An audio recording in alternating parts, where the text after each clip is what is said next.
qodobka labaad waxaa waaye wax la yidhaahdo siyaasadda sibraar dhaansiga. siyaasadda sibraarka ma taqaaniin baasha caloosha la buuxinayo. siyaasaddii dalkeenna waxay noqotay calooshayda aan buuxsado.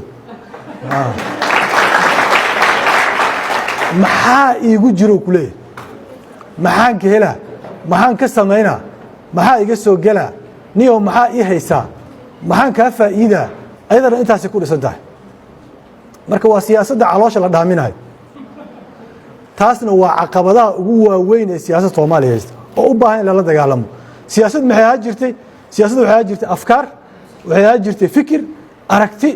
wax la isku khilaafsan yahay, la isku diidan yahay, ujeedooyin, mabaadi. adduunka waxaa maqlaysaa fikirka waxaa jiri jiray markii hore oo dagaalkii adduunka ku dhisnaa, dagaalkii qabow adduunka ku dhisnaa, fikirka shuuciga iyo midka maaragtay ra'samaaliga ku dhisnaa soo ma ahayn oo madax ka noolka kapitaaliska la yiraahdo iyo kan maaragtay shuuciga ku dhisnaa communiste iyo waxaa jira maaragtay nidaamkan hanaankan dimuqraadiga oo galbeedka ay keeneen. waxaa jira bidixda, waxaa jira midigta, waxaa jira adduunka dadku afkaare isku hayaan iyo aragti. laakiin Soomaaliya waxaas oo dhan kama jiraan. waxaa ka jiro maxaa aniga maanta calooshayda galay,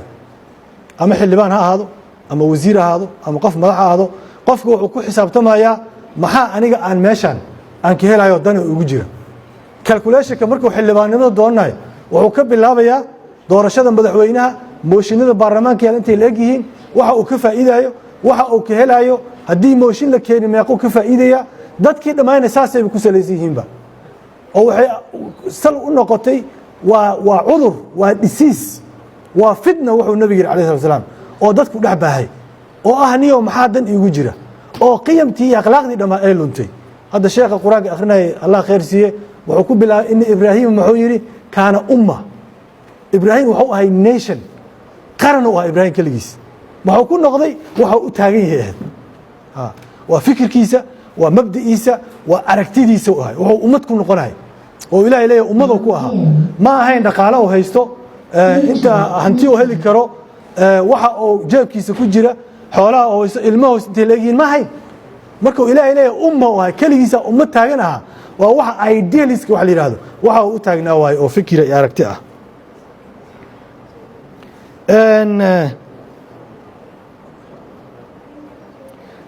waxa kale oo caqabadaha waxaa ka mid ah Soomaaliya meesha ku taalo oo adduunka isku hayo. waa dadka Soomaaliyeed waxaa laga yaabaa inay arkaan intaasoo dowlad dhan beesha caalamka maqlaysa waraaqo la soo saaray 40-50 dowladood ay ku taalo. maalin kasta safiira keenay warqadiisa, ciidamada joogo, kuwa sadhiga meeshan kule meel kasta degan yihiin, bad iyo bariye naga degan yihiin. maxaa keenaya? waxa keenaya Soomaaliya waxay tahay meel muhiim ah ku taala adduunka. marka meel ma aha la iska dhaafi karo. caqabadahana waa ka mid tahay, fursadahana waa ku jirtaa oo qof kasta wuxuu rabaa dantiisa inuu Soomaaliya ka helo. marka waanu ku loolamayaa darisi ka bilaaw ilaa ku xiji dowladaha ku xiga, dariska oo bariga dhexe ah, ku sii xiji kuwii waaweynaa adduunka. waanu ku loolamayaa, waana la wada joogaa, dadkuna dan basay raasanayaan. annaga taas ma baadhi karnaa. waa caqabadaha nagu hareeraysan oo dhismaha dowladnimada iyo nabadda Soomaaliya yay qayb ka tahay. fursadna waa noqon kartaa. caqabadaha kale waxaa ka mid ah fahamka diinta qaldamay. waa mid ka mid oo ugu muhiimsan waa weliba oo nimanka hadda dhalinyarada soo saaray oo dadka xasuuqaya, dadka laynaya, dadka gumaadaya kule dalkan islaamka iska leh, qof kasta oo muslimna waa u furan yahay, waa lagu martiqaadaya. adiga iyo Abu Hebel oo u simantiin meeshan, Pakistan ka yimaado ama India ama America ka yimaado, dhul islaam waaye meeshan, raay islaamiya laga taagaya. walaalo hadaa tiraado waxaan bal fahamsi oo isoo bandhig daliilkiisa dhan waa Osama bin Laden iyo Abu Yahya Libi iyo heblow qola xisbigiis ka tirsan kaliya. kitaabna ma aha, sunnana ma aha, xadiisna ma aha, quraanna ma aha, waa qola asaga uu ka tirsan yahay qodobadeedu ku soo dhigaya. habeen dhawadan fiirsanay saacad documentary sameeyeen, waxaan aad ugu kuur galay dadka ay daliishanayaan iyo aragtida ay ku dhisan yihiin. waa kooxdooda kaliya sheekhuna Osama wuxuu yiri, sheekh Ayman Dawahir wuxuu yiri, sheekh abu yaxya liibi wuxuu yidhi sheekh hebel wuxuu yidhi aayad qur'aan iyo xadiis iyo culimmadii islaamka ee salafu saalix ahay iyo khulafadii raashidiinta ahay meelna ugama jirto wuxuu ka mid yahay marka caqabado uu ka mid yahay dadkiina qalad loo fahamsiiyey weliba dad badanna ay qaladkaas qaateen ayagoo xataa aan taageersanayn shabaab waxay ku leeyihin dastuurka waa gaalnimo wa dastuur soo gaalnimo ku yahay igalado haddaa tiraahdo ma kuu sheegi karo kitaabka qur-aanka dastuurka waa ku leeyahay kitaabka qur-aanka dastuur waa ka wen yahay kitaabka qur-aanka waxaa ku kulansan diinta ilaahay oo idil hadday tahay sida laysku xukumo hadday tahay sida laysku dhaqo sida loo cibaadaysto wax walbaa ku jira kitaabku marka dastuur maaha kitaabku waa kitaabkii qur-aanka ilaahay soo dejiyey munazalka ahaa oo annaga waxi ahaan oo kuu soo dejiye waay dastuur waxaa la yidhahdaa wuxuu yidhi nabiga yidhi calayh salatu wasalaam almuslimuuna calaa shuruudihim dadka waxay ku heshiiyaana ah dastuur oo see isku xukumaynaa ah jaamacaddan g u see loo maamulayo waa dastuur guddiga see loo dhisaa goormaha xilka ku egyahay guddoomiyaha see looga qaadi karaa guddoonka ardayda soo u dhismaya codka see loo bixinaya see loo casila hadduu guddoomiyaha qaldamo waxaas waa wax u baahan waa nebiga wuxuu yidhi antum aclamu biumuuri dunyaakum howlaha adduunkiina idinkaa iga yaqaana waa waxaan annaga isku maamulayn laakiin maxaa shardi ah inay mabaadida islaamka iyo diinta islaamka iyo qiyamka islaamka ay ka soo horjeedin aysan ka hor imaanaynin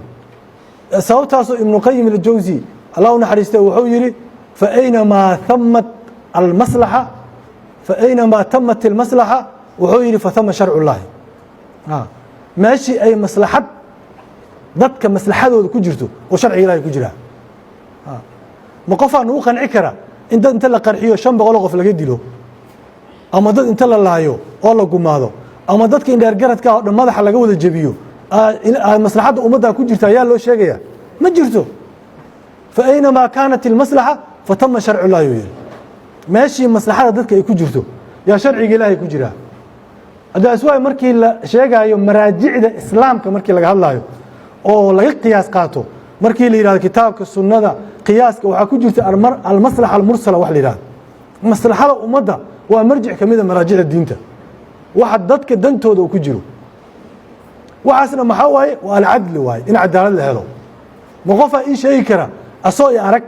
ila hadal i dhageysan inuu inta madaxa iga jabiyo i dilo yiraahdo sharciga ilaahay kugu fuliyo waa cadaalad say ugu fulanaada ma waa hadale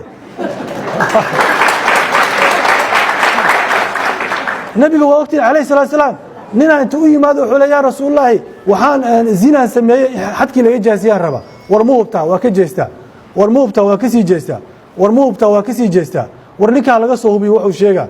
war asaas hal la yeelo ilaa ay ka daba ordeen saxaabadii ka daba tagay war ma la hubaa intaas wuxuu ka meermeerayay inuu qofkan fursad siiyo nin waxaaba ku yimaado soo kula hadal ku dhageysan ku salaamin meelaha jirta aqoonin waxaad aaminsantahay sheegin madaxa kaa jaraay marka qiso yaab laha dhacday waxaa la yidhi ninay daba socdeen xarunta baarista xisbiga uu tagtagi jiray waagii annaga aan dowladdii aan ku jirno sheekh shariif madaxweynaha ka ahayd marka odaygii maalin dambe ninaa loo xil saaray waxaa la ninkaasi madaxa soo jebi wuxuu tagaa meesha xarunta xisbiga baarista markii dambe uun yarkii wuxuu is yidhi niyahow ma iska hubis odaygan intaada madaxa ka jebin markaasuu wuxuu yidhi markii dambe adeer haye maalinta masaajidka ugu galay salaadda marka baxo raac adeer haye ii waran fiican tahay kheer waaye haa see tahay saas waaye inaa adeer deriskaan ahay meeshaan maalin kasta aad ku sii aaday nimankan xunxunka maxaa ka doontaa oo murtadiinta ayaga dhahaan moogtahay markaasuu wuxuu yidhi maanta wiila iga xiran meesha oo shabaabnimo loo xiray kaasaa marka aan maalin kasta aan ka daba tagaho nimankaana ii soo daayanaan rabaa wuu isku naxay marka wuu isku naxay markuu isku naxay wuxuu yidhi adeer waa maasantaa waa iska tegey ninkiisoo ama amiirkiisa u sheegay wuxuu ninkaan qabay meeshaan baxarka anii gelin rabtay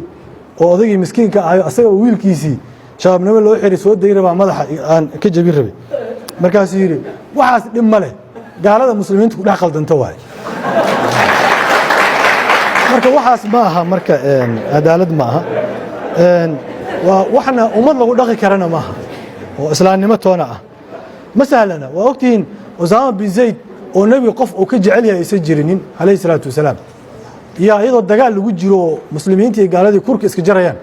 iyo nin seefta ma kor saaro wuxuu yidhi laa ilaaha illa allah maxamed rasuulullah markaasuu ka shakiyey markaasuu madaxii ku dhuftay waa dilay rasuulkaa loo sheegay waxaa usaama nin shahaadanayo dilay waana nimankii dhinac kale ka soo jeeda cadowga hadhowdii wuxuu ku yidhi usaamow maxaa u dishay markaasuu wuxuu yidhi yaa rasuulallah waa ku dhuumanahay hadalkii waa wada taqaana wuxuu yidhi ashaata qalbu adimaa qalbigiisa jeexow dhahay saa ku ogaato inuu ku dhuumanahay in kale xaggeed ka gelaysaa uu yidhi kelmadda laa ilaha illaa yowma alqiyaama markaasuu wuxuu ku yidhi usaama bin zayd waxaa laga sheegay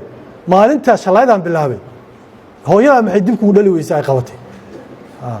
maxaa marka la yska rabaa waxaa waaye qof sharci gacantiisa ku qaadan karaa ma jiro nebigaa hogaamiyaa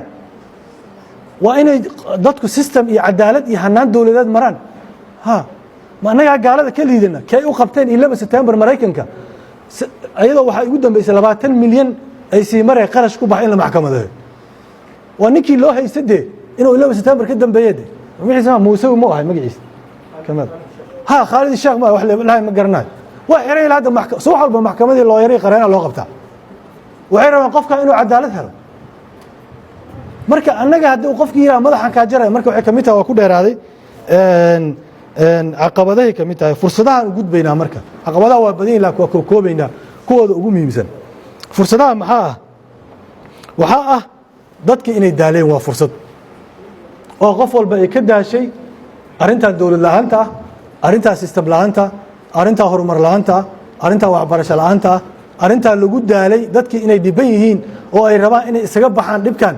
daalka naftiisa caamilka zamaniga la yiraahdaa time factor wax la yiraahdo jiro waqtigu qayb uu ka yahay daawada dadku marka hadda waa daalan yihiin fikrada raqiisana ma iibsadaan hadda maanta oo marada bitiyo ayaa tolaha yiraahdo meeshan tolkeeda degan cidii soo baxaysa malaha